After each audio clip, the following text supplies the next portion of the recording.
அடிக்கிற வெயில்ல solar panel ரொம்ப சூப்பரா வேலை செய்யும் அப்படின்னு நினைச்சிட்டு இருக்கீங்களா? உங்களுக்காக தான் இந்த வீடியோ. பொதுவா சோலார் பேனல் டெம்பரேச்சர் பேஸ் பண்ணி ஒர்க் பண்றதே கிடையாதுங்க. லைட் எனர்ஜியை பேஸ் பண்ணி தான் ஒர்க் ஆகுது. அதாவது சூரியன்ல இருந்து வர வெளிச்சத்தை தான் இது எலக்ட்ரிசிட்டியா கன்வெர்ட் பண்ணுதே தவிர டெம்பரேச்சர் கிடையாது. இன்ஃபேக்ட் டெம்பரேச்சர் அதிகமாகும் போது இதோட பெர்ஃபார்மன்ஸ் பாத்தீங்கன்னா குறையும். இது டெம்பரேச்சர் கோஎஃபிஷியன்ட் அப்படின்ற பேராமீட்டரால மெஷர் பண்ண முடியும். ஒவ்வொரு சோலார் பேனலுமே டெம்பரேச்சர் அதிகமாகும் போது அதோட பெர்ஃபார்மன்ஸ் குறையும். பட் சம்மர் சீசன்ல பெர்ஃபார்மன்ஸ் அதிகமா இருக்கிற மாதிரி தெரியுதே அப்படின்னு நீங்க கேட்கலாம்.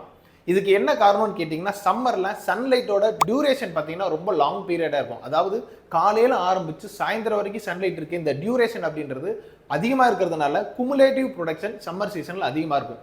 பட் ஆவரேஜா சம்மர்ல ப்ரொடக்ஷன் ஆகிற யூனிட் கன்சப்ஷன் எடுத்து பார்த்தீங்க அப்படின்னா, நார்மல் டேஸ்ல அதாவது வின்டருக்கும் சம்மருக்கும் நடுவில் இருக்க பீரியட்ல வர ப்ரொடக்ஷனோட இது ஆவரேஜா தான் இருக்கும்.